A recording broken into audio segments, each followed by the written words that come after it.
All right, hey friends, welcome back to another episode of Theology in the Raw. This is going to be a different sort of episode.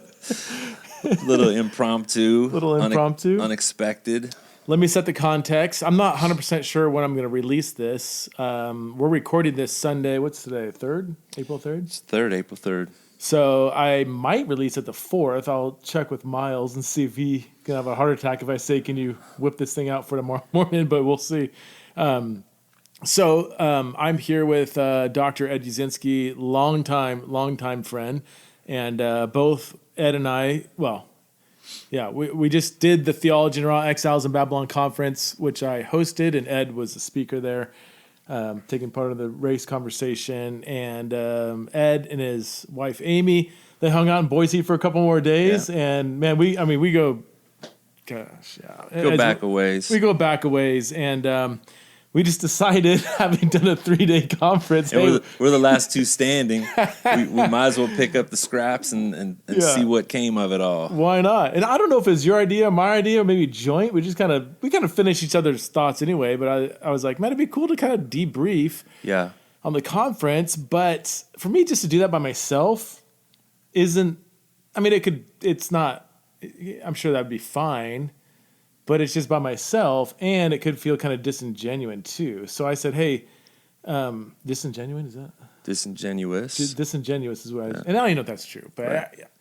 Well, because it's your conference, right? So, is it just you kind of framing the questions the way I want them framed, debriefing the way I want to debrief. So I said, hey, can you debrief with me? You interview me, and we just talk through, just kind of reflect on the conference. There's no real agenda. I don't even know whether this is going to go well or not, but both of us are. I don't put your words in your mouth. I'm still exhausted, but extremely happy right now. Yeah, happy's a good word. Satisfied. Felt like we just got to be a part of something that was special. I've been around the ministry circles for a few decades now, so I go to retreats, conferences all the time, as I know probably a lot of our listeners do, and sometimes it's just about the content. When you go to an event, it's just about the content, but sometimes there's something additional where it feels like the community is having some kind of an experience together. And I felt that at different times, in different places. And I definitely felt it in these last few days, that there was just something qualitatively exceptional going on that I know people probably didn't even want to leave. You can only take so much content in, so there is a limit to where it's like, I can't do any more. You could not have done any longer. I feel like it was a perfect timing. Me too. And yet still a longing for, like I said, something just qualitatively that was there that you want to capture and be able to reproduce and keep experiencing, back home, in which we can talk about that. Yeah. Why don't you talk about, again, because not everybody even knows what this was. I know you've been promoting it for months now, and it's been on social media, but what just happened? Who all took part in it? What happened? How many people were involved? So it was a 3-day... I guess it would be a 48-hour conference, Thursday night, Friday, all day, Saturday morning. It was the Theology and Raw Exiles in Babylon conference, first time we've done anything like this. And it was, I wanted it to be a conference that, this is good, it's kind of helped me reflect on how I would even, it's almost like I felt in my heart what I wanted it to be. I don't know if I could even articulate in words what I want it to be, but I love the church. I love good preaching. I love deep theological dives. I love meaningful worship. I love authentic relationships. I love talking about the hard things. I love church unity. I love being able to disagree with other people while humanizing each other. I love genuine learning, not canned learning. And I think most people know kind of the difference there.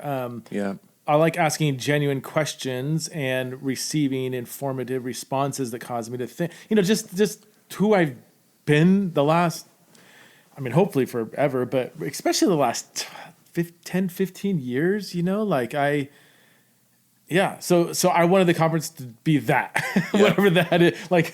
And honestly, I didn't have it real ironed out. I mean, the flow, the people, and everything was just kind of like wake up one morning and said, "Hey, I think this person should be a part of it. I'll invite them." And hey, maybe we should do this. Maybe we should do that. It didn't.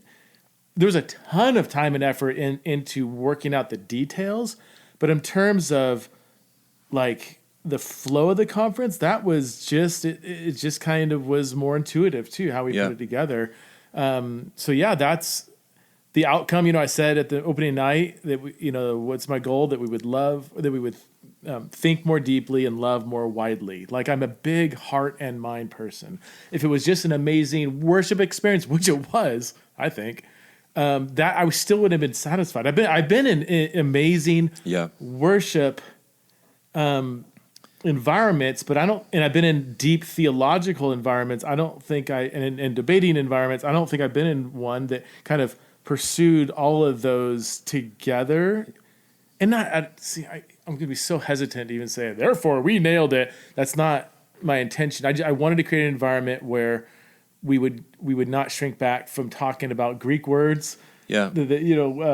Sandy Richter doing her thing. Like, and I've heard Sandy give that talk before at the Theological conference, and the talk was amazing. The environment was dry and stuffy and boring, and I'm like, and I've been in Pentecostal worship services where So you had all the raw materials that you wanted, and again, I was just kind of thinking of a salad. You threw them all together like a salad, mixed it up, and we'll see how it comes out. Exactly. Right? We'll see what happens. Exactly. And there were, again, maybe we'll say what were the different segments, and if I understand what happened, there were about 1,000 people that were there in person, and at least another 1,000, if not more, that were participating online. So it was a couple thousand people. Yeah.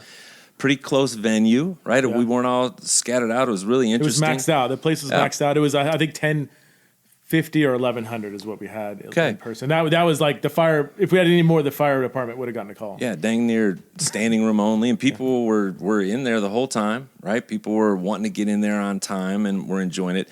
What were the different segments? And we don't need to go into detail, but again, just so people know the kinds of things we were talking about. I think each segment kind of had its own vibe to it. And that, even before I even mentioned that, it's kind of cool because I didn't have it really ironed out. It's not like I said, here's the 3-4 categories I want to talk about. Let's find the people. I would kind of find somebody, then think of a category, then find another person, think of a category. Okay. And so it kind of meshed together. It ended up turning out where I'm like, I really want to do this every year like this, to where there's kind of 4 different main topics. Thursday night, one topic, Friday morning, another topic, Friday afternoon, another topic. Then I think I like the idea of having kind of a dialogical debate about a theological doctrine on Saturday and close us off with something else. So one of the more less defined themes was our political identity, our identity as Christians in the midst of politics. And then, Francis Chan, the first night, focused more on unity in the church. I said a few words about just kind of what does it mean to have an exilic identity. Eli Bonilla kicked us off with a barn burner of a talk to open us up along those lines. And John Tyson on the back end talked about, kind of brought us back to that theme of living as an exile. Friday morning, I was all about sexuality and gender. I had one talk on women in the Bible. And then Friday afternoon was all in race. And then Saturday morning, we had a dialogical debate on the nature of hell, whether hell is eternal conscious torment or annihilation. So some of the speakers, and I know a lot of people listening already know, but we had Eli Bonilla. I'm kind of going in order. Eli Bonilla, myself, obviously, Francis Chan. Next morning, Jackie Hill Perry. Then we had 4 testimonies from Greg Coles, Tony Scarcello, Johanna Marie, and Kyla Gillespie. Yeah. Friday afternoon. I hope I'm nailing it. You're checking me. You're doing pretty good. Okay. Keep going. Wow, I'm marinated in Friday afternoon, we had 4 18-minute talks from people on race. So Ed gave an overview of critical race theory and basically said most of what we think about critical race theory is BS, or most of what is said about critical race theory is just simply a caricature or sometimes just not true. Then we had Thabiti Anyabwile, we had Derwin Gray, and then, Derwin ended it. We had Kimi Katiti speak as well. Saturday morning, Gary Brashears and Chris State had that dialogical debate, and then John Tyson closed us off with the Exile talk. Wow, excellent. That's the one. I know, but I know that was great. So, let's just start here. Some general reflections. Like, just step back from it. It just ended. The dust is barely settled. You're walking away from it. I mean, things really did go pretty much without a hitch. It wasn't like there was any significant redirect that had to happen. What you just described is what happened. And so what are just some general takeaways you have? I'm pretty self-critical and a perfectionist, and I would say I'm so satisfied, and I rarely say that about books I've written, podcasts I've done. Like, I honestly, in my experience is different. I'm managing the whole thing. My head is thinking timestamps and what I'm going to say in announcements, and we went too long here, and this. There's a lot going on in my brain on stage, so I don't feel like I got to enjoy the conference the same way other people did. And yet, for sure, I was able to hang with speakers in the green room while we're like, when you said a point, and everybody's like, "Oh, dang," and then you say something else, it's like, "Oh, I don't know," or like, "Oh, you better say this," or so I got a different experience, which is amazing too. So I had a wonderful weekend. But then you're always thinking about the next thing too, right? And you did a bunch of couch time with different people and interviewing them. And you know what? We forgot about street hymns too. That was the only piece we left. That street hymns. Oh my gosh! Did some spoken word. Bro, yeah. So street gave 2 spoken words. One on the first night with politics of political identity, and the second one with the race conversation. That's second. Both of them. They were first hot. of all, street. I mean, nobody on stage was an average or below average speaker. I mean, every time I heard the guy, I'm like, I was the best one so far, and I heard another one. I was the best. So there's no. I will say that. The sheer talent, I don't even want to single anybody out, but I like Ellie Bonilla and Street Hymns, maybe because their talks were there wasn't a single wasted word. Good, yeah. They're both brilliant thinkers, so there wasn't a thoughtless word, and yet there's an artistry there, and 100% memorized. Yep. I don't know if I'm supposed to say, and largely made up. Pretty close to the event. Let's just say it like that. Gosh. I know that from having been their van driver, that they were still refining lines and ideas as they were headed to the stage. So the talent, I write out something, I could spend hours trying to memorize it, and I'll forget 60% of it if I don't look at my notes and everything. Like and those guys, they walked on stage confident as all get out because of. They believe in what they're saying, and they just blew the roof off of it. Well, and you mentioned that, Preston. I would say one of the things that kind of stuck to me, apart from the actual content, which you just wanted to take notes on every bit of everything that happened, the couch times, the spoken word, the actual lectures, was just being blown away by the ability to process so much information. Yeah. So I felt that with Dr. Bashir's and that Chris. was heavy, and just the way they went through their material, you felt like you were with people who were using God-giftedness to serve the body. Which again, maybe that doesn't sound like it's that big of a deal, but it was like every single person that went up there just felt like you knew what they were doing, and there was sort of I don't want to say an awe, but a healthy respect for the gift that they had. Yeah. Oh, yeah. And I think I wanted it to be different, like to have, and we didn't talk about the worship yet. We can go there in a second, but to have worship in several languages with different styles too. I mean, there was a lot of, I guess, mainstream evangelical songs being sung, but there was a few that weren't that, and for sure. And then some other styles that were in there, and I think there was like 5 languages represented, 4 or 5 languages represented. And the talks too, all the way from like a hell debate, which was deeply theological. Sandy Richter going, getting into the Hebrew and ancient Near East background of Deuteronomy, 21 verses 22 to 27, whatever it was. It was staggering. It was a stunning talk. And yet you could follow it. Yeah, so it really was. Clear. She's such a good communicator and so relatable, and yet was going to some places that I've not been to myself. Right? And so she was just a tour guide of the Hebrew literature and history. And Okay, but keep going. Well, then so you have that, and then you have like street hymns coming out and giving an intellectually profound, prophetically challenging, borderline uncomfortable talk. Yeah. Reconciliation. I'm not going to attempt to repeat, but pushing like in his spoken word, which is truly artistic and entertaining. You could have been anybody and you would have been impressed just with the artistry of what he was doing. Yeah. But then the content of what he was talking about, reconciliation is when you had a prior relationship. We have not had a prior relationship. Yeah. Yeah. And then he threw out like, what was it? Conciliation or reparation or like, here's some other terms, man. And just so your heart is being moved by the artistry, your imagination is being provoked, and your mind and heart is being challenged. Your version of Christianity is being confronted. That's what I wanted, man. When I open up saying I want this to be disruptive. I wrote down that word, and I'm not sure if that. I toyed with whether I should even say that word, but I'm glad I did, and I think people wanted. I think most of them wanted that, and I think leaving, it's like, oh, I would almost say if the one word, how would you describe the conference? I almost want to say disruptive, not in a negative, like it can be taken negatively, but would you? Yeah. Well, here, let me say it like this and see if you agree or disagree. It was disruptive without being antagonistic. Yes. But yes, and I don't, maybe that one word isn't because it was so encouraging, so... I think people were very encouraged too. What just forced you to have to think and rethink in all those categories. Again, the reason why I say without being antagonistic, it was not a confrontation. Yeah. It was taste and see. Yeah.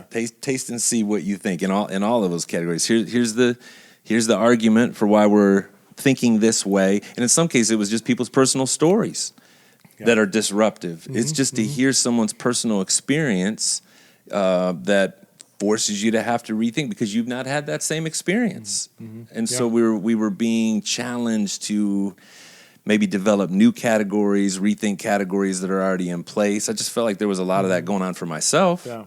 So I'm guessing that was true for most people that were listening, just having to rethink, not agreeing with everything necessarily, right? So that creates more questions that you and not feeling the need to. I think that's what people appreciated. Okay. There's strong opinions in the room. I got strong opinions. There's stuff said on stage. I'm like, I'm not sure I buy that, but welcoming the challenge. Maybe that's why sometimes disruptive is like, if you're not welcoming the challenge, you can be disrupted in a offensive, negative way. But if you're wanting to be challenged, then the word disruptive might be like, that came to be disrupted. Okay. So speaking of the content, and there was so much. We're still, we're less than 24 hours away from I slept so hard last night. End of it. Yeah, you're still in a little bit of a fog, a post-conference fog. Oh, my word. But what did stick to you? I've been thinking about that for myself. What were the kinds of things that stuck to you content-wise? Were there any, all of it is worth thinking about more. Of course, you do it all the time on this podcast, but were there any things that just kind of rose to the surface? There's so much, and it's part of it's just the way my mind works, and I guess it's easier to share this on the podcast because unless you're a first-time listener, if you've been listening, you kind of know the strange place inside the strangeness of my mind. Yeah. But so I'm constantly, even as I was talking, I'm like, I'd probably challenge that if I was in the audience, I'm constantly, maybe to a fault. There's tons of stuff where I'm like, I'm not sure I would need to, I need more thoughts.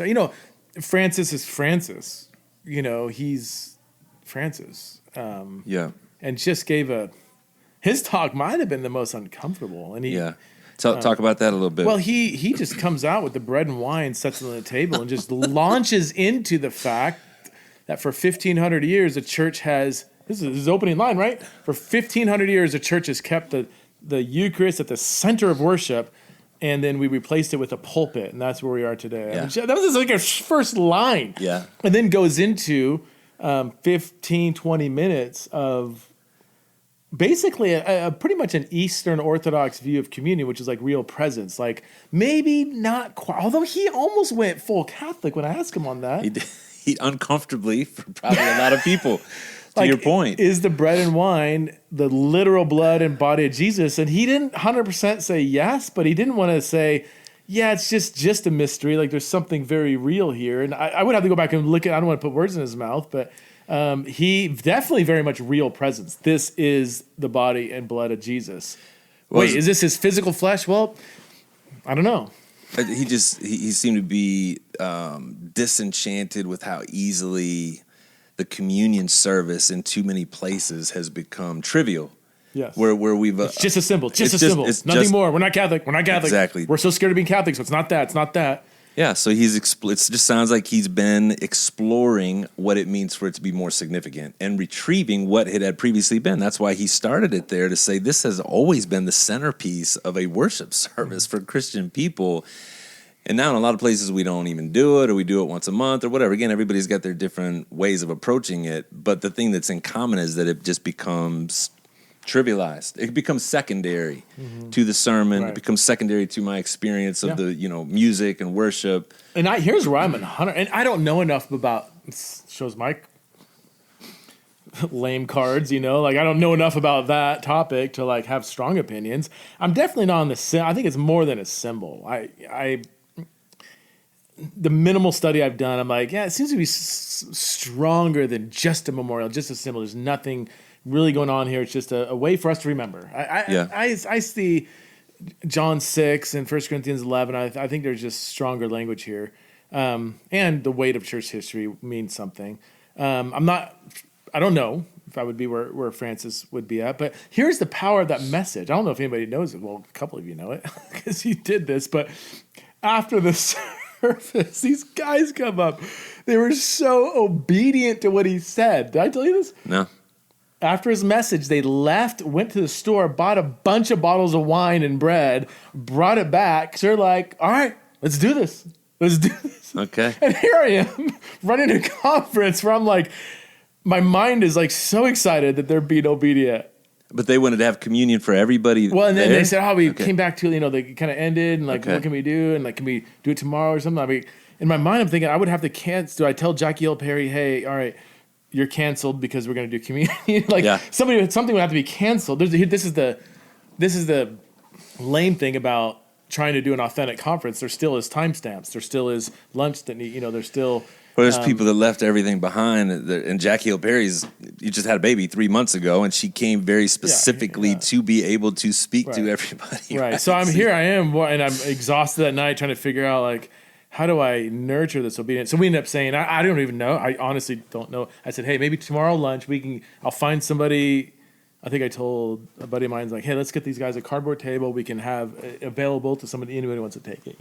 Just so, I don't know.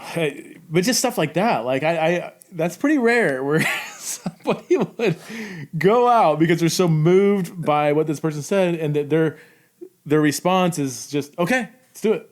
Yeah. About that. Yeah. Hopefully they didn't just go back to their room and get drunk for the next 48 hours. Here's another hard thing is Calvary Chapel doesn't allow alcohol on the premises. Oh, they don't? No. Okay. So I was actually violating they unknowingly, but even by me saying, hey, why don't you serve communion outside, I was violating their church stand. I would assume I almost said something really negative. I would assume they would make an exception for a religious practice as a Christian church. Okay. Right? I would hope. Can somebody push back on that? Push back on me if I'm being too, that a Christian church would make an exception for communion wine. If they say no, we can't have communion wine on our premises, I would challenge that. I would significantly challenge that. But whatever. It is my home church. I attend there, but I'm not. I don't have any. So I would need. I probably maybe I should have honored their policy, regardless of whether I have theological issues with it. Why would they not? Why would they not let it on there? Do you know?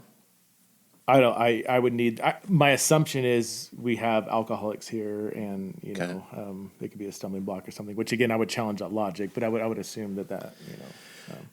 I do think it would be good, and then maybe they did have a grape juice option too. Okay. The early church didn't. No, they didn't. I don't. The point, Jesus didn't. Jesus didn't make that. He turned, and I don't know what to do with that. And I'm not even saying that's right. Am I saying Jesus wasn't right? I want to be very respectful for. I haven't had this history like my family or me or but like I know people who have had horrific experiences with an alcoholic home where I want to be very sensitive to that issue too. So yeah, I don't know. We might be getting too off. For sure. Well, we did dive into this probably deeper than we wanted to, but the point of the whole thing was, and we were talking about being disrupted by content, and what Francis did at the very least had to make us all rethink the place of communion in our lives. Have we let it become trivial? Whether we're going to follow Francis into his journey and where he's going with it was not so much the point, and it wasn't his point either. It was that this should not be relegated to some side issue, and that's disruptive. If it's been that way for you as a listener. What would you do differently? And again, I know your mind's always thinking, you just said that you think kind of perfectionistically. Is there anything while it's still fresh that you think, man, I wish we would have done more of this, or it was missing some piece of it? I don't think I actually fully answer your first question. What sticks out the most, or what was the most memorable? Keep going. And this is a very subjective, this is me, where I'm at in my journey, my lack, my desires, my needs, and everything. So this is a very subjective opinion. For me, the worship was really huge for me. Okay. I have a hard time with Christian worship on so many levels. It's hard for me to worship at church. Not my church intrinsically. Actually, we have an amazing worship leader, Noah Beamer, at our church. What is it that makes it difficult for you? I think there could be three elements. So aside from my church, because I travel to different churches and stuff, there's three elements. There's one, the way worship is led. Number two, the content of what's being done, the songs and stuff. And number three, the response from the audience. Yeah. So here, all three of those were off the chart, authentic and meaningful. The content of the songs, the way it was being led. Evan and Tanika just killed it. And then the response from the audience, I just felt, I was in the front row, but they could have stopped singing and I would have needed earplugs with everybody, almost every hand in the air. Not that I don't even need that. They could have been. They were engaged. There was a deep, meaningful proclamation of the supremacy of God like I haven't felt in a long time. Okay. Yeah. Even so, like we went to church today, and Noah led worship and did an absolute off the chart. So he had the heart. He was worship on stage. It was powerful. The songs are great. The response from the audience. I mean, it's I live in Boise. It's a very kind of it's more reserved and like it felt. For me, I was sitting in almost the same spot, and the audience felt very, very different. Yeah, very different. Well, and especially in contrast to a group of people that are coming together, and again, it's the kind of that Mount of Transfiguration moment, right, where there's something really special happening among us. A lot of times, there's more energy in a setting like that if it's being led well. Yeah. If the content of the music is good, or the lyrics are leading you somewhere. And church just can tend to become mundane for everybody. Yeah. Oh, here's what I know about myself, actually. I might have just realized this now. I'm significantly infected by my community. Who's around you? Yeah, some people are like, no, it's just me and God, me and God, me and God, me and God. I'm going to worship God, whatever. I don't even see anybody else around me. I'm like the opposite of that. Like I guess maybe it's my ecclesiology, maybe it's my personality. I don't know. Like I'm not an individual. I'm a tiny piece of this body here.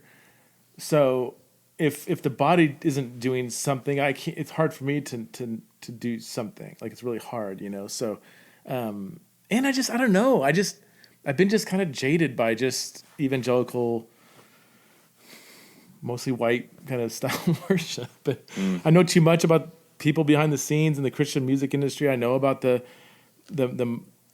involvement of money. I know about worship leaders. I know about lyrics and what. It's just there's so much stuff there that just it's hard for me. And so the industry side of it, and I want to balance being honest but not speaking too negatively. But I don't know. And also like I've kind of given up conjuring up emotions that aren't arising naturally. Okay. And this one, I had a very emotional worship experience, and it was 100% felt like it was out of my control. Do Evan and Tanika, I guess I didn't even ask you this, are they together normally? Are they a band So of some kind together? Tanika goes to his church. Okay. I don't know if I don't think she's like the worship leader. Okay. I'm sure she leads, and Evan sometimes leads. Evan's the pastor. He's not the primary worship leader. But, I see. Okay. I think I would assume they've done it before. Tanika does, like she as far as I understand. I apologize, Tanika, if I'm not getting this right, but I'm pretty sure that she, as part of her ministry, she leads multicultural worship. She like this. This was her cup of tea. I see. This was not out of her. This is what she does. Okay, so talk about that then. You already mentioned this, that we sang, and it wasn't in, I appreciated this because it was not in any kind of a weird way or a forced way, but you mentioned that we sang in different languages. Yeah. Swahili, French, Spanish, and English. Okay, and English was always up there, so that we knew what we were singing in the other language. People actually really participated in trying to sing in other languages, even without probably speaking those languages. What's the value in that? If I was a pastor, if I had the kind of control, I would never have a worship service again that wasn't like that, ever. Explain that. Ever. It represents the kingdom of God. It's a foretaste of heaven. It's a primary goal of why Jesus died, to gather this multi-ethnic tribe together. And I think ethnocentrism or ethnic monism is a huge, quiet, underlying hindrance to our discipleship journey. And one easy way in which we can open up some categories is by constantly singing in other languages. It reinforces ethnocentricity, Anglocentricity when we are only singing in English. Americans already have a huge problem thinking we're the best, everybody else is, well, they're poor people over there, and they're needy, and they don't do the right theology. Like, we have it's ingrained into our bones. Anglocentricity, is that even the right word? English central, like the fact we speak English is like, well, that's kind of the main language. Everything else is like foreign languages. No one thinks of English as like a foreign language if you're from America. So anything we can do to just spark some kind of disruption to loosen up these shackles that we have to ethnocentrism and Anglocentrism and maybe even white centrism. I think this is a low-hanging fruit that doesn't take a lot of effort to make people feel a little uncomfortable, to remind them that God's kingdom is global, to remind them that statistically, at the growth of Christianity in the global South, by 2050, 1 out of every 5 Christians in the world will be white.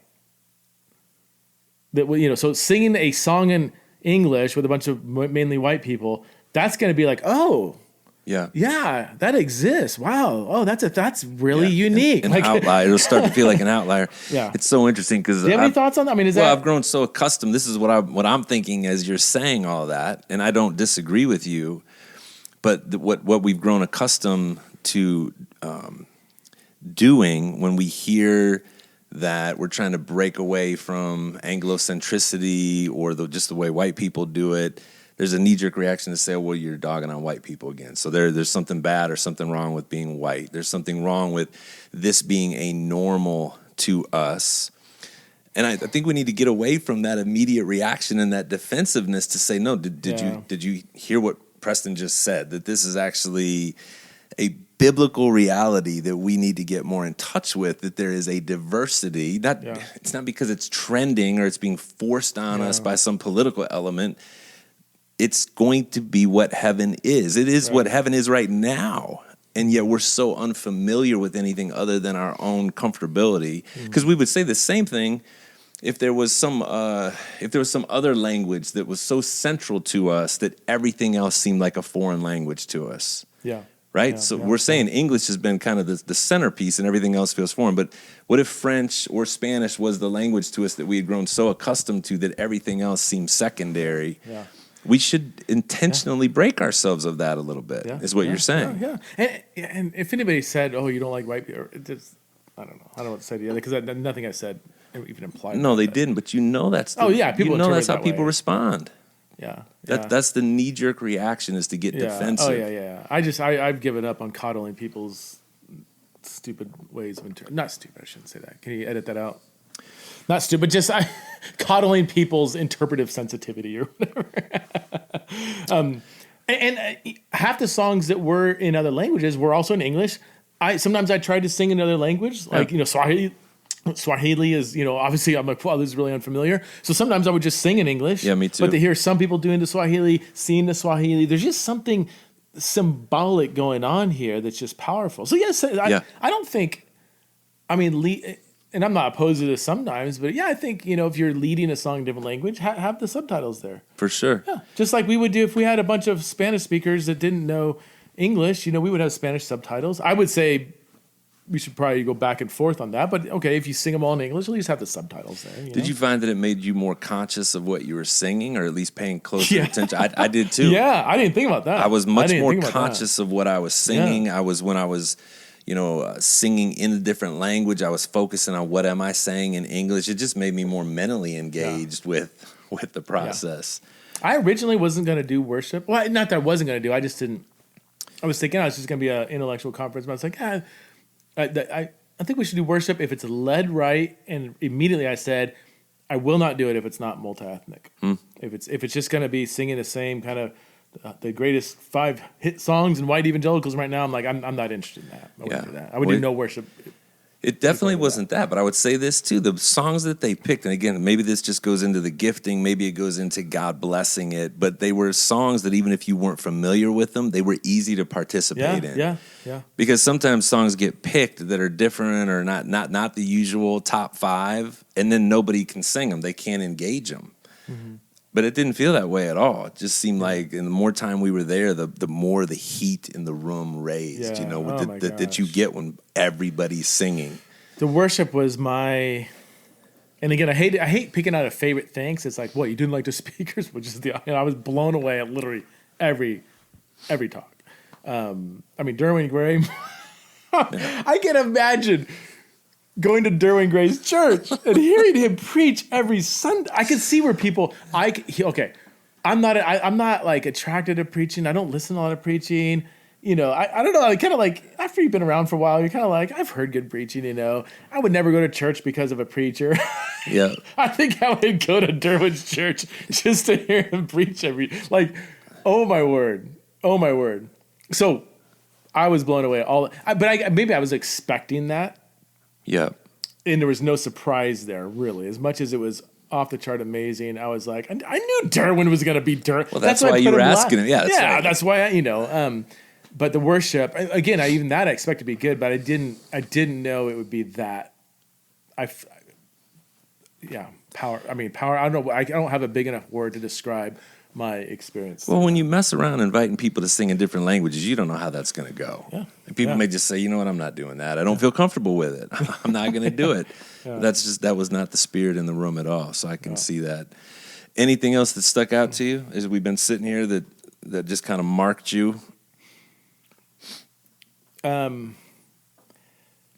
couple surprise moments. I knew I wanted theological depth, and even I specifically wanted Sandy to bring us exegetically deep. Pick a passage, pick 2 passages, and drill deep. I knew I would like that. I didn't know how that would go with everybody, especially when you got, really good preaching and motivation, kind of talks. They were also obviously intellectually sophisticated, but to get a scholar in to do a deep exegetical dive and to have people blown away. And I've heard Sandy, so I knew she'd be clear, but it was just like, oh my word, you took us deep. You showed us that going deep into the text doesn't mean we lose out. We should be on the edge of our seat. Yeah. And the response I got from her, you sure heard street hymns and Ellie in the back. They were hooting and hollering, and they were taking notes and stuff and blowing. And then during the dialogue, her image of God thing, and they just feel the audience say, this is what rich, clear theological reflection looks like. It is worship. And so I was really excited about that. Even the hell talk, I've said this several times, I said at the conference, I was most nervous about that. I knew I would enjoy it. I'm into the conversation. I love all these word studies, but it seemed like people really were tons of people taking notes and trying to follow, and like they were into that. They were. That. And Sandy's time was right before lunch. It was right after we had just had a ton to think about because of the sexuality and gender. Talk and conversation, and yet she was entertaining. She was funny. She was funny. She was very normal. She was like somebody's mom, like several times referred to her kids, and you don't usually think of a Hebrew scholar being what she was to us. It was wonderful. Yeah. And then so I knew Jackie would kill it with her talk. I mean, I've never not seen her kill it. Thoughtful, poetic, courageous. Yeah. That's the one. Whenever Jackie Hill Perry, courageous. When I want a dose of courage, I'll plug in Jackie Hill Perry. My conversation with her, I thought that might have been one of my most enjoyable, because here's this, I mean, God, rock star. She would hate if I said this, but whatever. She's a rock star, right? Yeah. I just say that? She's a rock star. Yep. She's a genuine Christian, so she's not chasing celebrityism. Like, I wouldn't say that about somebody who's, I could tell, they like the stage a little too much. Jackie doesn't need to ever be on stage. Like, she's... No, you could tell that. No. She would rather be with her family, which is hanging out. part of what makes her a rock star, quite frankly. Yeah, she doesn't need it. But she's a gazillion followers and everything. She's a rock star. To have a genuine, just friendly conversation with her, I guess maybe that encouraged me. Just to hear her say that she loves my podcast and she considers me a friend. I mean, I know we don't hang out a lot, but we've done a few things together, and like that's just it. That inspired me, dude. Like, it's a good moment. It's like having a hero of yours say, "Hey, I really like. I've learned from you. I appreciate what you're doing," and we could banter around as friends and stuff. I was elated, man. I was like. Yeah, you could tell there was a personal aspect to that where she digs what you do and how you do it, but you also could tell she was into your mission and your purpose, and she wants to support that and wants to be a part of it, even as an extension of what she's trying to get done, right? So I definitely felt that. I appreciated that she said a couple times, "I don't know." I mean, people were bringing in questions, so we didn't even talk about that. How were we getting questions for the panels and the conversations you were having? There's a text and Q&A platform, Slido. If you've heard me speak, you've probably seen Slido, where the audience texts in a question, and then they vote on questions they want us to address, and the most voted on ones get pushed to the top. Yeah, very cool. And great questions. I had access to look at them. I mean, just really, really, really good questions. The kinds of questions that should evoke, and I don't know sometimes from scholars and experts. They're just such good questions. It's like, I'm going to need to think about that one a little bit more. She flat out, I don't know. Yeah. I was waiting for her to kind of like, because I've done that before. I don't know. But here's 15 thoughts, Well, I was going to say. She just said, I don't know, and she looked at me. I'm like, what next question? She's like, I don't know. It's not like of course she could have had an answer, but she recognized, I think, the complexity I don't even remember the specific question, but I remember thinking, that's a complex question. And I don't know is a really good answer. Let's start there, and we'll work our way from I don't know and see what we can come up with. I still felt, did I answer? Or do we move on? No, you did. I probably didn't know either. And it was I still felt the need to say something. And she said, I'll take that. Well, we owed the audience some kind of an answer, right? I mean, there's something to think about with it. And I thought what you said, again, I wish we could remember what the exact question was, but I thought what you said was right on. And she was like, that's good enough. Let's move on to the next question. Because there's always context to all these questions too, right? Everybody's got pictures in their mind and anecdotes when they send a question like that, and you're trying to guess, like, what is the need that we're trying to meet here with the answer? But whatever. It was great. All right, so now let's go. Would you have done anything differently? In hindsight, and again, just kind of fresh off of it, were there any things that just kind of popped you saying, man, we definitely got to do this next time, or I wish we had done a little more of this maybe, or use the time differently? I mean, if I thought really hard, there was one. Okay, I'm gonna share a personal moment here. This is. I would like to hear it because you're I guess somewhat part of this. The race conversation. one, two, so 2 black men. If you include me as the host, 2 white men, and then a black woman, Kimmy. And she was probably the most quiet on the panel.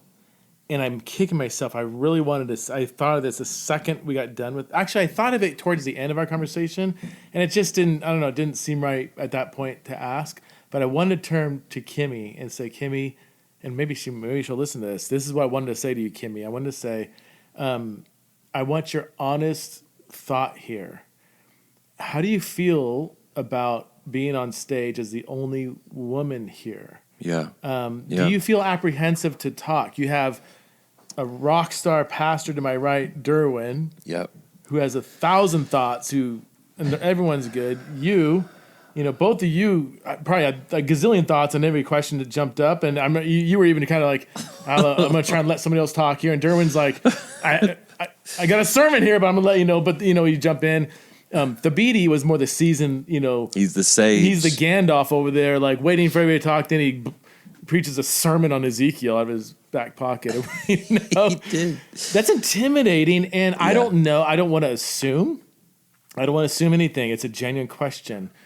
Is there some context here where this has been a common experience for men to control the conversation and for women?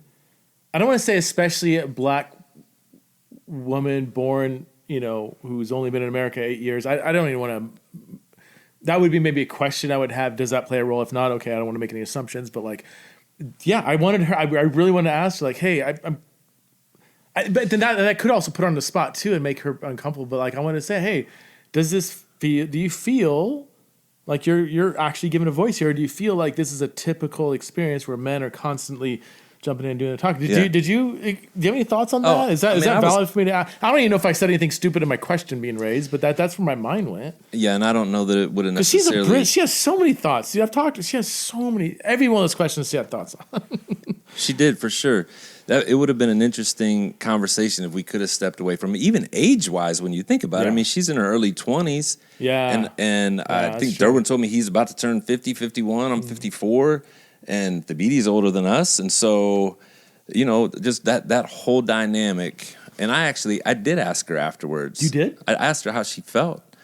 Now that I think about it, I did ask her. What'd she say? She said that she was challenged by what was being said. I didn't actually ask her if she felt like she couldn't get in.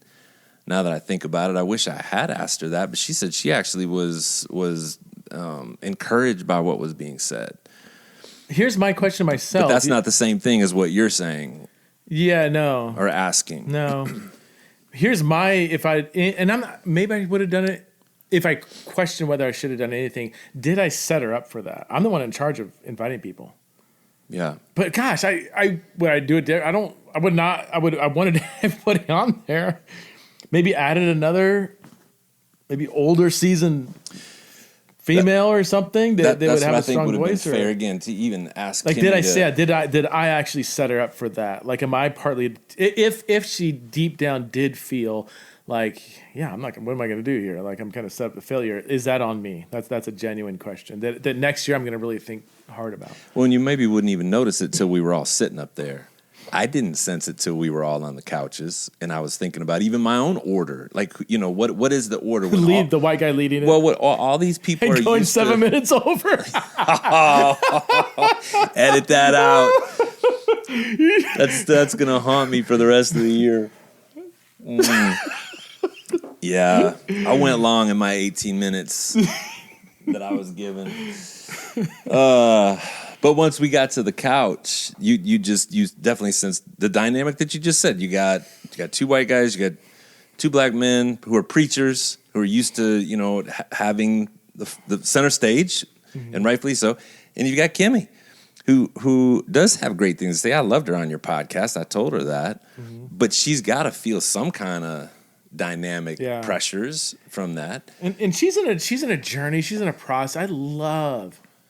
I love her mind, the way she's processing the race conversation. She, too, has a ton of courage. I don't know if you've spent time on her YouTube channel. She's bold and courageous and thoughtful. She's not willing to say stuff unpopular. And then she'll say something else.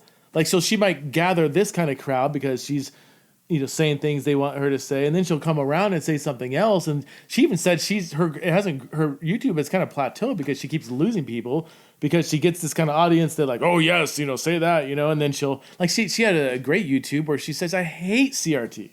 I can't stand it. I feel so dehumanized as a black woman with this, whatever. She went in, it was really thoughtful. And then she said other things that are a little different than that. And that's what I want her to hear, because she's not in some little box that, everything she's going to say is going to check off all these boxes of this camp, whatever. Like she's a thoughtful, independent thinker. Yeah.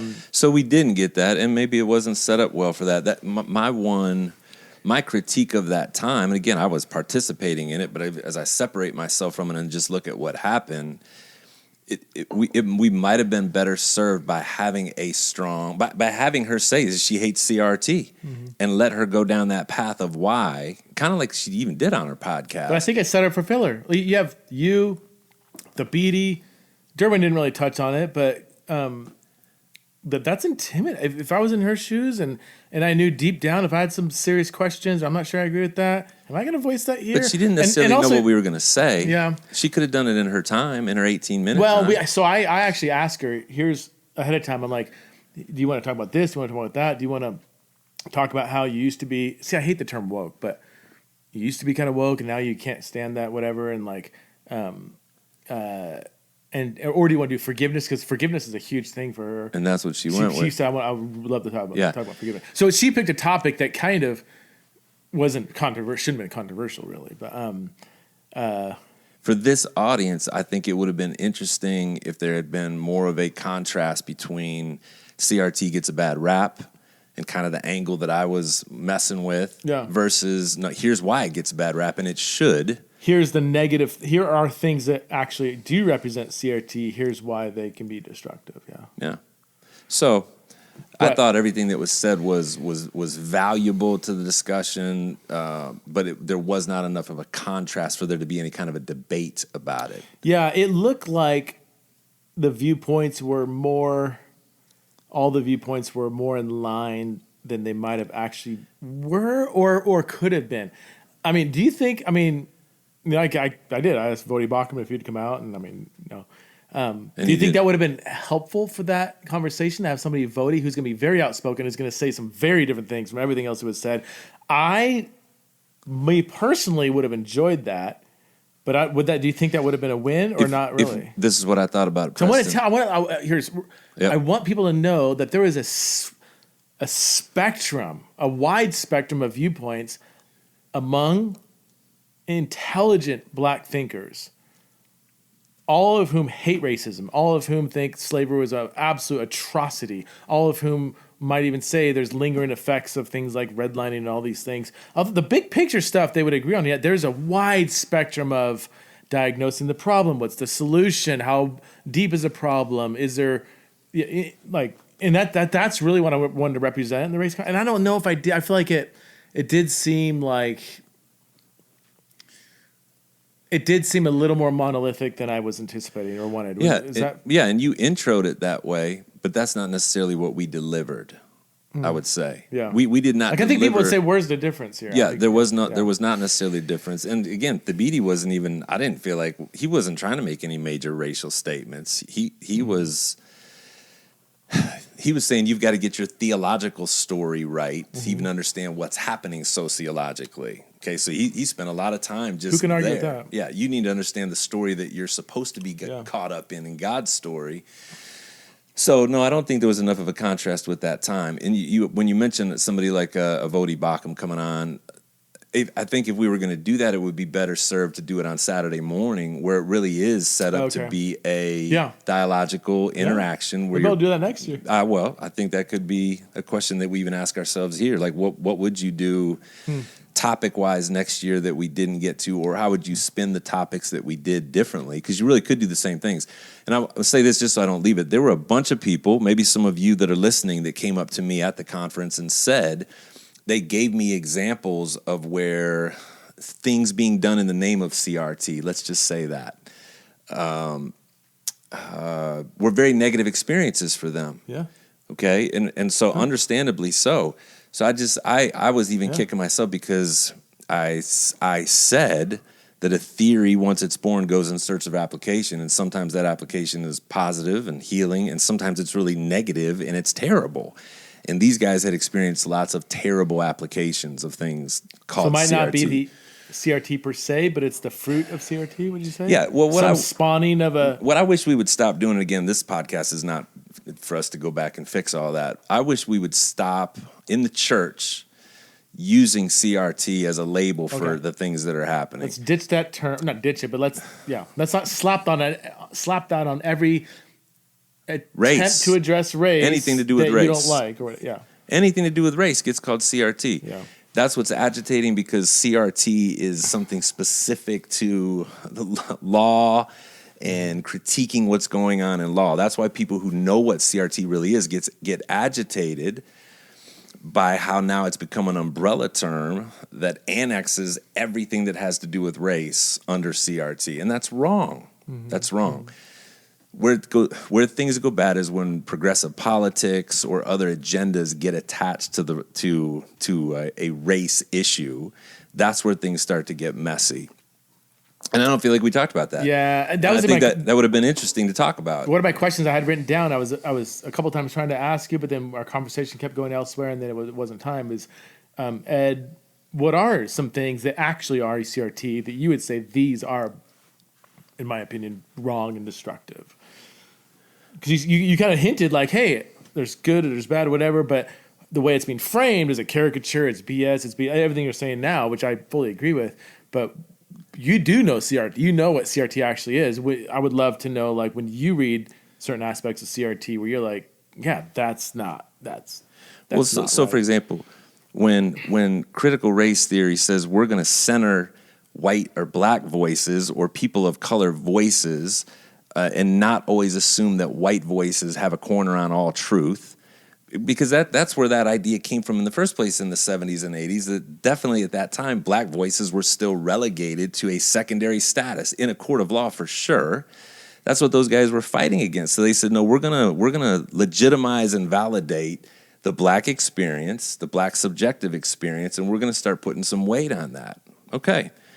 And a necessary corrective, a just corrective.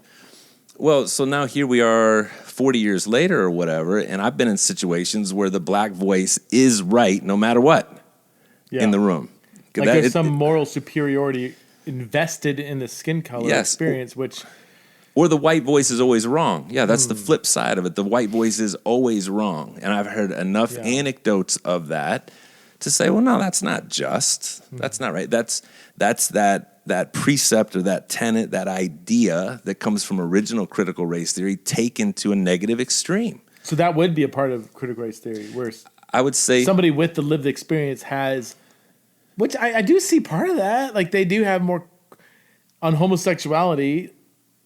Somebody who is actually gay does have something unique and more informative to say than I would when it comes to the experience, not when it comes to understanding necessarily sexual ethics, biblical anthropology, or whatever. So CRT might say no, unilaterally they have more authority to speak on anything related to the race. Well, I'm saying that the real CRT would not say it that way. Would not say that unilaterally they have more authority. Oh, they wouldn't. Okay. They wouldn't say they have more.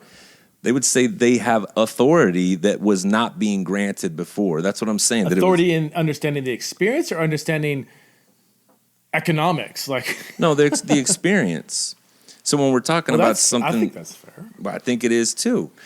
But how is that not fair? I mean, but it's one thing to say, here's a reason for the economic downfall, or the position that many African Americans find themselves in. That spills over into economics. That's when Thomas Sowell, who's an economist, when he says, here's the financial trajectory we've been on for 50 years, it's because he's an economist that he brings something more value to say than somebody else who's not. Agree. But if you want to understand the pain of experiencing ongoing kind of racial discrimination, obviously the experience. Subordination. You put me next to a black person, he's describing his experiences. He brings way more to the table than I do, saying, "Yeah, no, here's my experience." What am I going to say? Like, anytime ideas make their way to an extreme place, they go bad for people. So again, whether it's critical race theory or any other theory, if it goes to an extreme, that usually is going to be bad. It's going to be unjust. At least that's a conclusion that I'm coming to. So all that to say, guys are experiencing that, but we didn't really talk about that, you know. And I think that could have been that could have been an interesting debate to have, and just put that out in front of everybody. They're just not. I mean, all the topics were complex, but I would say the race and sexuality, gender. The sexuality and gender, we weren't trying to unpack a full. It was more story driven by purpose. But the race conversation was framed as a little bit more of an intellectual. But there's just, I mean, gosh, we scratched the surface. What else could we do in 3 hours? I know, with a complex conversation like that. No, and that's why I just hope people didn't leave more frustrated than satisfied with any of these sections, because I guess what do you think people's expectations were? Now that I think about it, are you going to do an evaluation of any kind to send out and just don't know, maybe just to get feedback on? For me, everything is just like, I mean, Theology in the Raw is 20% of my work week. I've got people don't even know that I actually have another full-time job. Oh, what is that? I'm the president of the Center for Faith, Sexuality, and Gender. Okay. people thought, oh yeah, I thought you give some talks. No, like I run a. You're not a figurehead. I run a massive organization. Yeah, no, I mean, and I have so many people in place that run. You know, so it's allowed me to spend all. You know, I spend Tuesday is my Theology in Raw day. Okay. I typically do 3 podcast interviews. I upload them. I send them to my audio guy. I write the summary. I plan the schedule. I invite new guests. I go to my YouTube channel. I schedule some posts, and then 5:30 hits, and I'm coming home. And that's it. Like, I don't have time in my. So all that to say, like, evaluation. Sure, it's like, okay, but even that, like, how do I gotta write this email, contact this, do this, formulate the questions, and. Well, maybe we can get somebody to do that. But what do you think people were after? What do you think they were? I feel that this is just based on all the people I talked to. Okay. My sense, talking to people who talk to people, that I think people weren't 100% sure they knew what they were getting into. Okay. But they came because most people listen to the podcast. Yeah. And they knew they weren't going to know what they like. It was the vibe of the podcast is we're hanging out, we're having conversations, and so.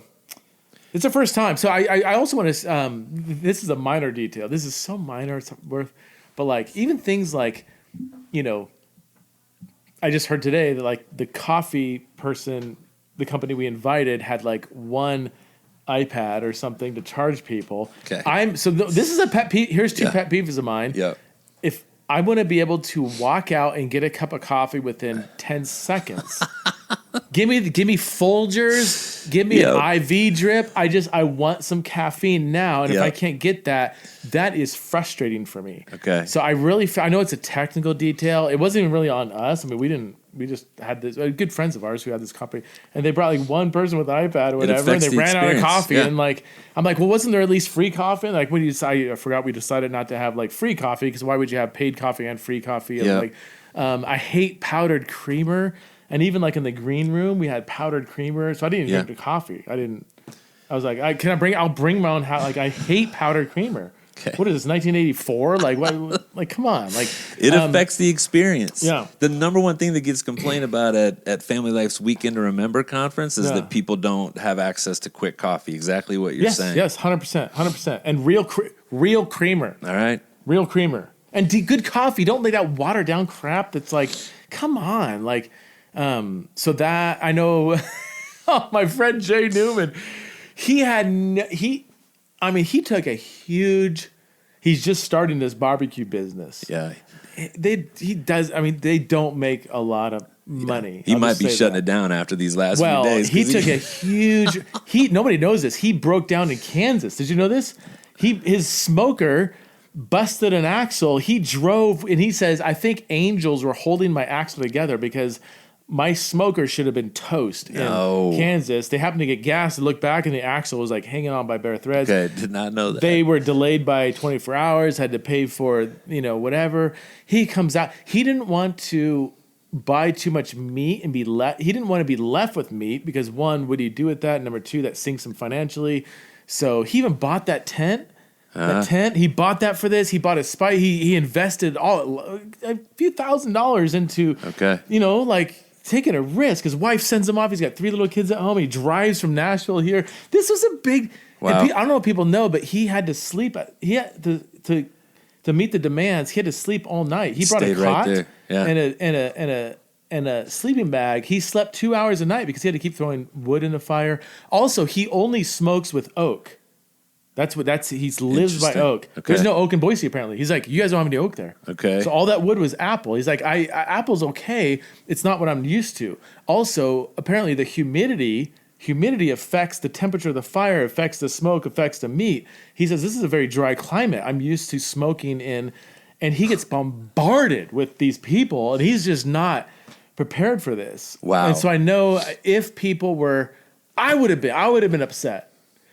Like a wait in line for like an hour during lunch. I put my pre-order in, didn't get my meat and stuff. And so, again, that's not on. It's not like it's our first conference. We're trying to figure it out. I'm trying to make an authentic experience with this smoking meat for 48 hours. Every time I walked outside, I was like, my word. You had to take a shower. You had to take a shower every time you walked out. I wanted my clothes. I wanted to soak my clothes in that smoke. It was so beautiful. It was. But I know even that, so even next year, he's like, I think I'm going to literally buy a bigger smoker and just, I'm going to be more prepared next year. Okay. I don't know. I don't even know how the little lunch trucks did. I don't know. We had, here's another thing. We bought probably, I don't know how many hundreds of dollars, maybe $1,000 worth of desserts for the after party. No show. I was gonna say, I didn't get any dessert. No cheesecake. Okay. Chris is my wife's on the calling. Nobody's picking up. No desserts. What happened to it? I don't know. But and I know probably most people, maybe some people were like, yeah, go out. Exactly. That's why I'm not coming back next year. No, but those are little, I hate it when stuff like that happens. Yeah. It drove me crazy. I was actually angry in the back room because I saw this little creamer for my coffee. I'm like, I'm not drinking coffee and putting creamer. Somebody go get me some. I'll go get it. I'll drive to Walmart if I have to. People are like, no, you're the guy. I'm like, then somebody go get me some half and half. And I didn't hear people complaining about it. Maybe, again, now that I think about it, putting this out on YouTube, maybe people can fill the comment section with their advice and what they wish was different and whatnot, and you can get feedback that way. But I didn't sense people were having a frustrating time with the food. Yeah. But maybe they were. It was great food. I would say that, Jay. It was excellent. Amazing. If you got to actually get it, it was great. The bathroom situation, the church. Church was built. That was tight. 30 years ago, and they have 2 bathrooms. I don't porta even know potty, how that met. So we did get a couple porta potties. Yeah. Even that, I think next year we'll have 6 to 10 porta potties. Because that's another thing. Yeah. It's a minor detail, but if you're like, I don't want to miss this talk, but I really have to go to the bathroom. Yeah. The announcer break, you go, and you're like, there's a line out the whatever. Yeah. Or even, can I get really explicit? Well, you can. What happens all of a sudden? You drink a little too much coffee, you had some spicy food, and you got to go number 2 10 seconds ago, and you go and there's a line. Or you go and it's kind of, some bathrooms aren't very private, and the last thing you want to do is just go and destroy the toilet. Man, nobody wants to go in a porta potty. Nobody wants to go number 2 in a porta potty. And then I would rather do that than go in a stall where they can, if anybody looks up, they can see you, and they're just people are right there. Yeah, no, it's uncomfortable, man. Yeah. So anyway, that, right. And that's Anyway, that's food, toilets. No, that's all legitimate. And I wasn't. I didn't go back there a lot during the breaks. Now that I think about it, and so maybe that really was more frustrating to people than what we felt. They kept coming back pretty quick, which is interesting because I feel like every time we started a session, it was pretty full right away. Yeah. I know the parking's not the best, but people were. They were there. It was great. Yeah. So it's good. The question though is, what do you hope they were? What do you think they came there hoping to get? Because I even said the audience. I think 50% of my response is I don't think they knew what they're hoping to get. I think they. Here's the most. Let me get personal here again. I almost had an emotional breakdown, which is not. That's not that language never comes out of my mouth. For whatever reason, God has created me very stoic. I'm an emotional. I'm a passionate person, but I don't get down. I don't have emotional breakdowns. And I don't know how long, or an hour and 10 minutes in. I just talked to so many people. I talked to so many people that shared with me with tears in their eyes how listening to this podcast has saved their faith. Some people would even say saved their life. I talked about half a dozen same-sex attracted females, lesbians that are on fire for Jesus, and they all told me from listening to the podcast, talk to people that have been sexually abused by pastors, elders, parents. We're going to throw Christianity out. One person was part of like a Christian cult 6 months ago, listened to the podcast, talked to some, I think, Mennonite women with a skirt, ankle-high skirts, head coverings that said, I've been faithfully listening to your podcast. I flew out here from across the country, and thank you for what you, I almost don't want to mention, because I don't want to pat my, here, that Friday night, doing the thing all day, I'm on fire from the worship and my mind's reeling, and to go and hang out at the after party and talk to person after person after person after person, people I've never met, may never even see again, to hear that this, here you are, where you're here. This is what look at this. Yeah. You got an unfinished ceiling here. I can't that see. Paint job's crap over there on my basement. I've got a cement wall over here. I've got my electromotion machine.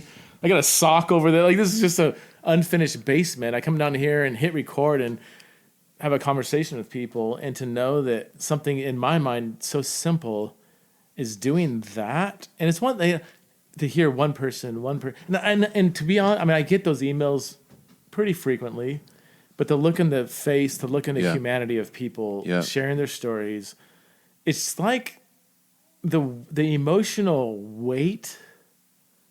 It's like, it's almost like, I don't know how to describe it. Like, it was so overwhelmingly encouraging that it almost just, I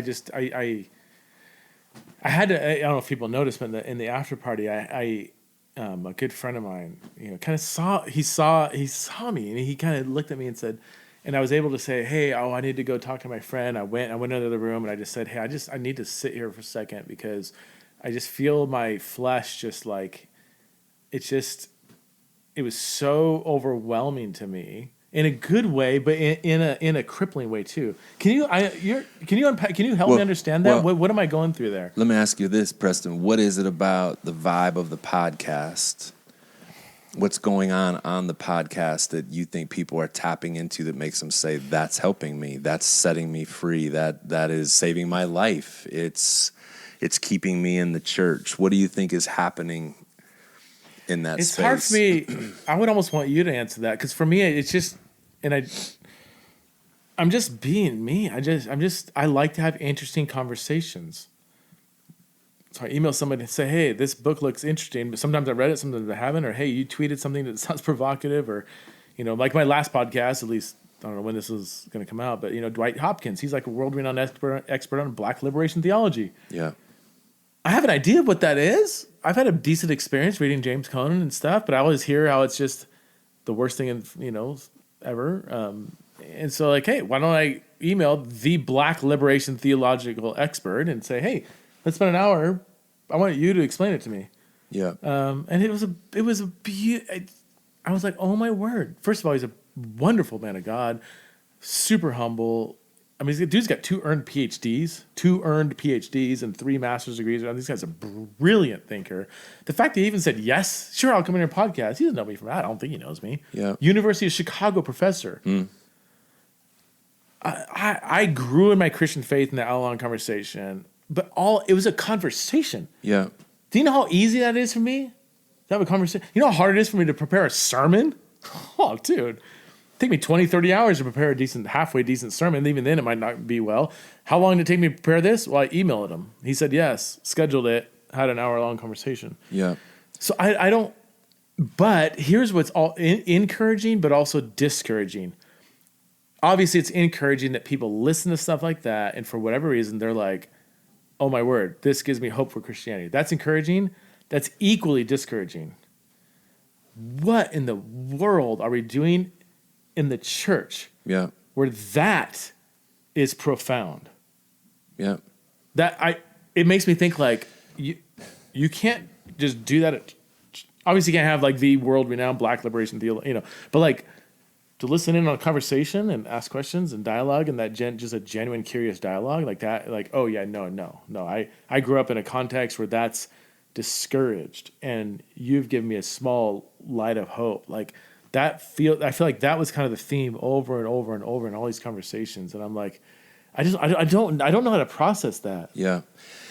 Yeah, man. I mean, taking a stab at it for myself and what I feel, and what I sensed from other people that I was talking to, is that we just live at a time where people are not given permission to be honest about their own mess.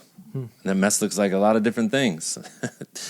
They're not given. We're being forced all the time to become fundamentalists, either progressive fundamentalists or conservative fundamentalists. Again, whatever labels we want to put on it, it's to be locked into a position that then doesn't allow people to be accepted anywhere outside that position. Okay, and what you do is you go to people that are on both sides of. They take up sides on both sides of the middle, and you're okay with going in there and talking about it. You give people permission to be in process, to not have to have it all together, and to not have to embrace a label that just makes them feel stuck and smothered. I felt like people could breathe. And you're an anchored dude. This is one of the things that I've realized about you, Preston, even as we've continued to have conversations over the years, is that you've got some lines drawn around yourself. You've made some choices about what you believe about different things. You're not just being tossed to and fro. By super opinionated. I mean, it comes out here and there, but yeah, and you've said it yourself that you come historically from a conservative background, and you don't reject every bit of that at all. Your Christianity is what I think would be called orthodox, and yet in that your love is expansive for people, and your willingness to value people's stories without rejecting them or judging them or trying to fix them is noticeable. And that's the part that I think, back to, what does it come to that you can't hardly find that anywhere, that you have to go to a podcast, for example, and that you don't necessarily always get that in your church. In fact, so many of these people, I think, got the opposite in their church experience. They got rejected. They got forced into some corner. They got judged. And that's not the spirit of the gospel. So I think you represent the spirit of the gospel. I wonder if part of it too is I've, as much as I have, kind of a de-churched tendency, turn-offs with evangelical Christianity. Yeah. I've had my own kind of, maybe I shouldn't say this term, but I'll just say it because that's what I do. But I've had my own kind of deconstruction of certain ideas and this and that and rethink, So I haven't had just a, pie in the sky church experience, but I've never really experienced spiritual abuse. Okay. Let me back up. I've never experienced sexual abuse from a elder. Yeah. Never experienced physical abuse from a pastor. Okay. So I know that's probably 15% of our audience right there alone that I haven't had that experience. But then I've never really had spiritual abuse. The stories that my audience tells me, my Patreon supporters, because we have a lot of dialogues and stuff, when they describe some of their church experiences, I'm like, what planet? This is insane. Yeah. Insane. So I think maybe because I've been spared of that, it does, I don't know, maybe allow me to have these kind of free-flowing conversations and, without fear of repercussion or whatever. And I also wonder, I've often questioned, because my podcast is so independent. It's just me. My wife is, involved with kind of the organization of it and stuff. I've got, Miles, my sound guy, is amazing, does all my social media. I've got people that help out behind, but it's really just like nobody. I have whoever I have on. I never have to check with anybody. I don't have a board. I don't have, I don't, and that could be dangerous, but it also gives me the freedom to, I have no fear of like, I could have the devil on. Yeah. Yeah. That's a stretch. I shouldn't say that, but like, yeah, I don't have, and nobody would even know until it got published. Like I wouldn't. Yeah. I guess Miles would know, who does my audio stuff. He might say, "Yeah, I don't know if you should have Satan on again." Like that might. He might push back on that, but even he loves it. He loves it. He's like, he's right. He's 100% where I'm at. Anything I send him, he's like, "Ah, that was interesting." He's like. Yeah. So I don't have anybody that's like, no, you should do this or you shouldn't do that. You shouldn't say that. There's been times when Chris she might listen to it. I might lean a little more raw and real, and she might. There's been a couple times she's like, I don't know, do you need to be that personal? Like we do have a family and stuff, and like there are certain things that the whole world need to know, this detail or whatever, and I think that is a healthy balance. Okay, I mean, but how about let's state the obvious though. You have built this platform on having a ministry that engages a people group, and again, I hesitate trying to find what the right language is, but folks who will admit that they are same-sex attracted, sure. Folks that say they are gay, that they are lesbians, that they're homosexuals, whatever the right words are, even, which is a subset of the population that has been soundly rejected by most people in the church. Okay, absolutely. And you. As a white male heterosexual coming from a conservative background, are an outlier in saying, I'm going to love you as a person. In fact, not only am I going to love you, but I'm actually going to go to bat for you on things that I think you need to be stood up for. And that just doesn't happen very often, Preston. Even in the race conversation, it's one of the great pain points, I think, for black people who would align with the world of evangelicalism, that too many white evangelicals too often do not stand with them about issues of justice and things that they legitimately could stand with them on. It doesn't mean nobody ever does, but it's just it's rare enough that it really stands out when somebody is willing to do that with a marginalized population or a group of people that tend to be rejected. Yeah. And I think you've said, no, I'm going to stand with you. Yeah. And I'll even fight for you.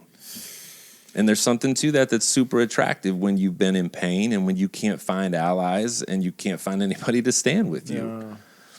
Don't you think there's something to that? Yeah. I guess it's so, no, you're probably right. It's helpful for you to hear that from you, because for me, when I look at like my involvement with the LGBTQ conversation, I've learned so much about Jesus, about friendship, about grace, about resilience, about marriage from hanging out with LGBTQ Christians, like it's just, and I mean that from the bottom of my heart. This is my talk at Revoice last fall. I was like, for much of my trajectory in this conversation, it's been me helping the marginalized, me helping the other, me helping, and even that can have it can pick up this unintentional condescending. Yeah, there's something smelly about that. It's like, after a while, it's like, and it's probably, maybe, I don't know, maybe 3-4 years ago, probably even longer than that, where I began to realize, like, no, I'm the student here. I'm the disciple here. I'm learning. Like, truly, like, when I hang out with celibate gay Christians, and I'm going to say that and just, whatever, you can like that phrase, figure it out, but celibate gay Christians who are so sold out to Jesus that they are committing their lives to celibacy, and yet non-erotic intimacy for them is an essential. Guess who else that's an essential for? every freaking human on earth. I was going to say, okay, trick question. But how many straight heterosexual married Christians know that? Yeah. We've been sold this bill of lies that, oh no, you can find all of your needs in your marriage. And then that's why marriages implode. Like, you need intimacy among other believers and people in the community and friends and everything. And no one coached me on that. You know who coached me on that? That really core need is celibate gay Christians. They did, yeah. Yeah. They're like, if I don't have community, I'm done. Yeah. I need intimacy. I need authentic. I need to be able to say, hey, I watched porn last night. Hey, I can't stop masturbating. Hey, I'm addicted to alcohol. Hey, I'm doubting God. And they need to be real and cultivate intimate relationships, because they can't survive without that. But we all can't survive without that. Yeah. I can't pour all that. I can't find all that in my wife, my spouse, but I was kind of told that I could, not explicitly, but marriages, you ask, okay, next time I want you'll do this. Promise do this next time you meet a girl and a guy, young Christian couple who's engaged to be married, and say, we're getting married. Okay. I want you to ask this question. All right. Why?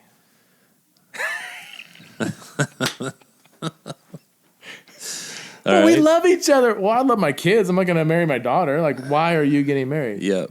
And then, if you get the guy or girl, I kind of want to have sex legally, all right, that's fair, But their theology of marriage is so anemic. It's thin, yeah. I want you to ask my friend Tony Scarcello, who's same-sex attracted, who's been married for 8 years, why he's married to his wife. I want you to ask Lori Krieg, who's same-sex attracted to women, who's married to her husband, why they're married. They're going to give you a Genesis to Revelation response, because they've had to understand, okay, what is the meaning? Here we are.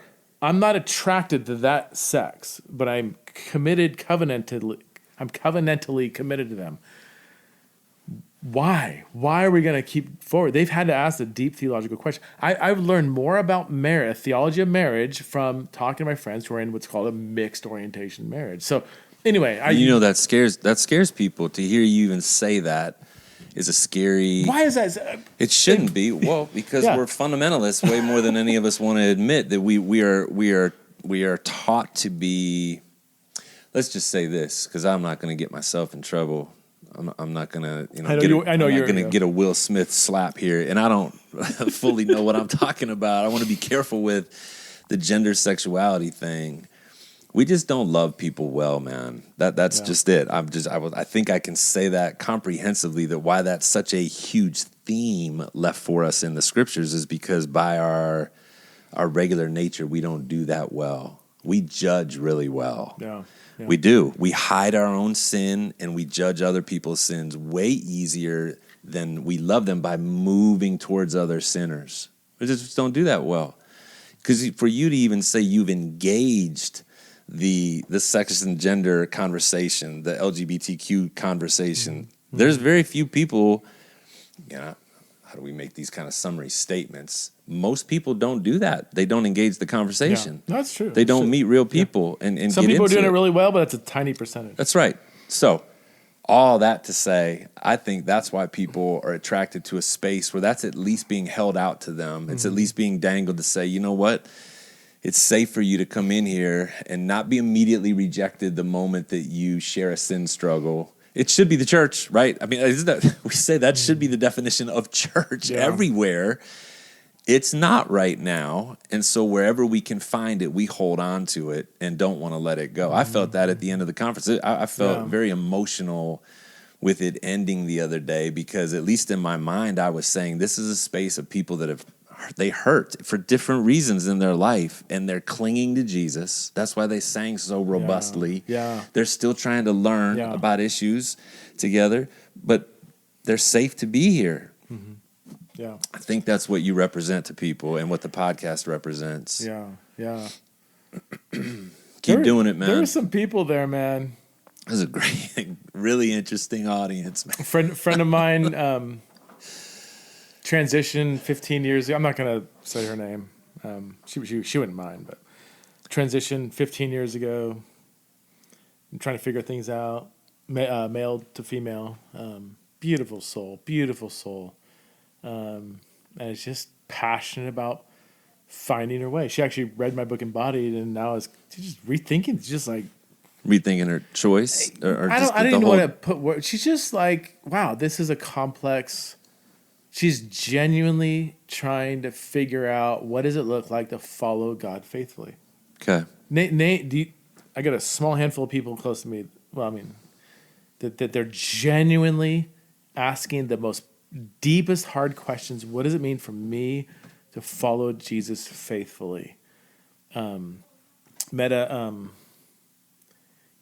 girl from Montana, same-sex attracted, on fire for Jesus, and I think it was a podcast I did. She got a hold of, and massive impact. Talked to somebody on the East Coast, flew all the way out here again, same-sex attracted female, young, like 20 or something. That I think she even said like, your podcast saved me. And it's my podcast, the podcast, because my podcast has hundreds of other people on it, so it's not me. It's the space that you're creating. It's the space. Thank you for that. Another person I saw, Kyla, shared her story. Yeah. Kyla, my friend who transitioned several years ago, detransitioned, madly in love with Jesus. She's so nuanced and careful and passionate. She said she had tons of conversations with people who came up to her and just one person for like an hour. I talked to her and just didn't want to leave her presence because she's like, you're me. I could share a story. I'm obviously trying to be really vague, so I don't want to. And yet, in an audience of 1,000, again, not that it matters one way or the other, but just even as I think about what I saw there, I mean, not everybody was gay, not everybody was same-sex attracted. There were a lot of male-female couples there. There were a lot of. It just was really a crazy mix. I say crazy just because you rarely see this kind of mix of progressive, people. Conservative. I mean, when it was all together. There was a lot of the progressive snap. That's a snapping clap. Yeah. And there were things said that like you hear a lot of snaps. Other conservative things said, and you hear a lot of claps or however conservatives applaud or whatever. Yeah. But they loved each other. Like I feel like they weren't like, oh my gosh, I feel like they appreciated the fact that there was a spectrum of beliefs here. The non-essentials are we want to root our beliefs in the Word of God. We believe in the supremacy of Christ over all things. We believe in the orthodox creeds of Christianity. Yeah. We want to worship praising Jesus because we all have a story. We have brokenness. We have hope. We have redemption. Like there's such key themes that united the people there. I hope I'm not making this up. I mean, you guys listening, you could, in your own heart say like, yes, that was happening, or no, you're full of crap. Like I sense that was kind of there was a spectrum of views there. Yeah. There was a gay married couple there. I don't know if you like a few men that were gay. They came and or one of them came, I think, and and I said clearly where I'm at on that. But if you don't believe in that, you're 100% welcome here. Yeah, you said I'll have a drink with you at the after party, multiple times. Okay, so I mean, this is getting a little long, so maybe this will be our last. Let's bring us home. Our last moment. We got dinner to go to, man. We got a burger to eat. We got to eat more. This burger joints. Can't wait. Peanut butter bacon burger. Don't want that. Okay. Don't no. I'm not putting peanut butter on my burger. It's not peanut butter. It's like a Thai peanut butter sauce. No, it's not me. They got some wings. Amy will want that. my wife Amy will like that. They have great beer too. So one of the things that crossed my mind is, man, would all these people hang out with each other next week if they found each other in different parts of the country? Would they keep the spirit alive? Right? Yeah. Would they keep the spirit alive that we experienced there if they found each other somewhere else in the country? So that's one thing that I was just dabbling with. But maybe a better question even to ask you is, what do you hope people will go back out and do now that they are back off the mountaintop? There's this almost a false experience that gets created in a camp. It's a summer camp, totally a camp experience, which is wonderful. But then you got to go back to real life. Mm-hmm. What do you hope people go back and do with all that they experienced? That's a great question. See, I don't have this like written out. So let me, I haven't really thought about that before. So much of this has just been us kind of in the moment, shooting from the hip, kind of. But I have thought about that in the last 24 hours between my sleep and naps and more sleep and more naps. I think so summer camp, I think venues that have nothing but heart and emotion tend to be a little more fleeting. I do hope that the intertwining of head and heart would produce a little bit longer of a trajectory of discipleship influence. I hope. Some people, even as you listen to this podcast, maybe you're already down, you flew home, you got in a fight with your spouse, you found out your kids were cheating on their homework, whatever. You're just in the warp and woof of life, and you're just like, I just need to survive. I need to get home and disciple my kids, or just be a Christian today, and so. But there's things that are implanted in you too that may not take immediate effect. That might pop their head up once in a while. So I think that's going to happen. What I hope so that I would be happy with. Like I expect that. I don't expect these 3 days to people to be living on that high until next year when we do this again next year in Boise. Yeah. I did have several people say, "Hey, I have courage and a framework to do something like this in my sphere of ministry." I had youth pastors say, "Gosh, I need to be having these conversations with my students, and I'm going to do that when I get home." Okay. I had pastors say, "Wow, gosh, give a talk and then go on a couch and have an interview, dialogue. Good. Maybe I can do that in my ministry.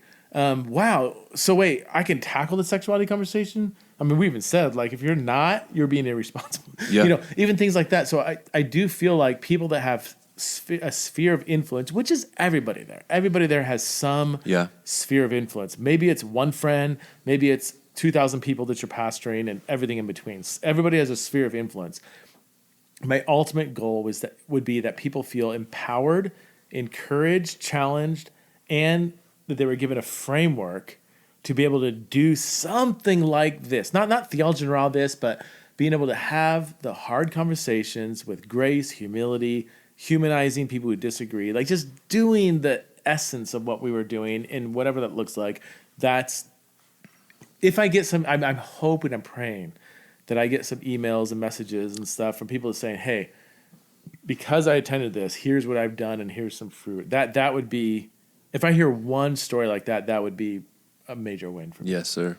You think? What Totally. Yeah. If you were my board chair, what would you say should be the result of this? What I just heard you say was that you hope people will at least want to go have these kinds of conversations, right? Where we'll bring truth, bring some kind of content to the table, and that we talk about it with each other, especially about difficult stuff. That's what I'm hearing you say, that they wouldn't be afraid to go into these hard spaces where real people live and be ministers. Really, take on the identity of a minister, no matter who you were or how you think about yourself, to go home and be a minister to other people by creating space where this can happen.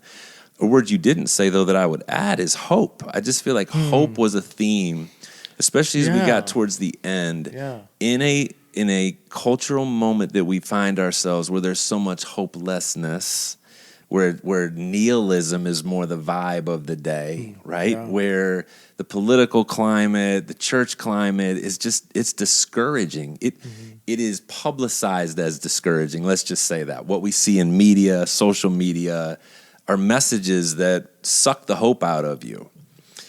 The gospel message and the way that I heard people talk about God and talk about God's kingdom and talk about the gospel in these last few days made me want to be an agent of hope to other people, whether that's other believers or other unbelievers, to kind of break free from the narrative of hopelessness that's out there and say, Jesus really does offer a better way.